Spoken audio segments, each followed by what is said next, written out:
Gordon was cross. Why should Henry have a new shape, he grumbled. A shape good enough for me is good enough for him.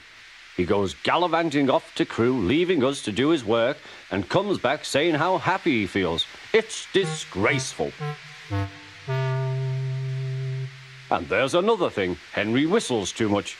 No respectable engine ever whistles loudly at stations. It isn't wrong, but we just don't do it. Poor Henry didn't feel happy anymore. Never mind, whispered Percy. I'm glad you're home again. I like your whistling. Goodbye, Henry, called Gordon. We're glad to have you with us again, but remember what I said. Later, Henry stopped at Edward's station. Hello, Henry, said Edward. You look splendid. I was pleased to hear your happy whistle yesterday. Thank you, Edward, smiled Henry. Shh, shh. Can you hear something? It sounds like Gordon, said Edward, and it ought to be Gordon. But Gordon never whistles like that. It was Gordon. He came rushing down the hill at a tremendous rate.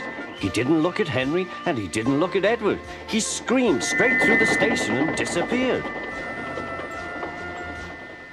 Well, said Edward. It isn't wrong, chuckled Henry, but we just don't do it. And he told Edward what Gordon had said.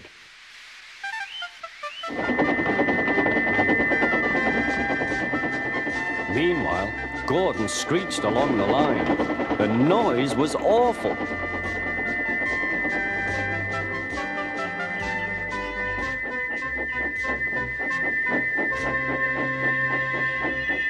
At the station, everyone held their ears. The Fat Controller held his ears too. Take him away, he bellowed, and stop that noise! Gordon puffed sadly away, but he wouldn't stop whistling until two fitters climbed up and knocked his whistle valve in place. That night, Gordon slunk into the shed. He was glad it was empty. It isn't wrong, murmured Henry to no one in particular, but we just don't do it.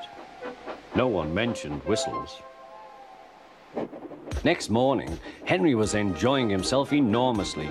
I feel so well, he sang. Trickety-trot, hummed his coaches. Then he saw some boys on a bridge. Peep, peep, hello, he whistled. Oh, he called. The boys didn't wave and take his number. They thought it fun to drop stones on him instead. They've broken our glass, sobbed the coaches. The passengers weren't hurt, but they were cross. Call the police. No, said the driver, leave it to Henry and me. What will you do, they asked. Can you keep a secret? Yes. Well then, said the driver, Henry is going to sneeze at those boys.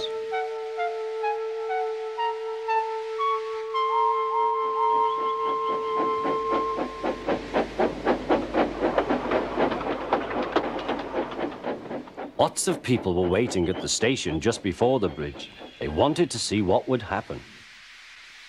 Henry has plenty of ashes, said the driver. Please keep all windows shut till we have passed the bridge. Henry is as excited as we are, aren't you, old fellow? Henry was feeling stuffed up. Soon they could see the boys, and they all had stones. Are you ready, Henry, said his driver. Sneeze hard when I tell you. Now, he said. Achoo-shoo!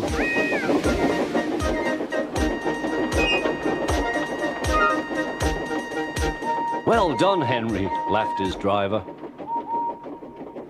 Henry went home very pleased with himself. He had taught Gordon and silly boys a lesson with a whistle and a sneeze.